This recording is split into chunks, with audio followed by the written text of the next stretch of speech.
কি করলা বন্ধু তুমি, এটা একটা ঝিঝি পোকা ভেন্টিলেটর দিয়ে ঘরে ঢুকছে, তারপর মরে গেছে।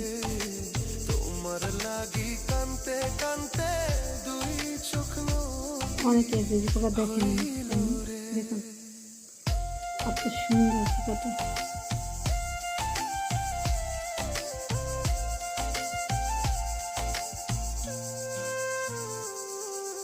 চাঁদের আলো ঘরে আসে, বন্ধু নাই যে আমার পাশে, আমি তোমায় ছাইড়া সারাক্ষণ শব্দ শুনতে পাচ্ছেন, এরা কত সুন্দর করে গান গায়।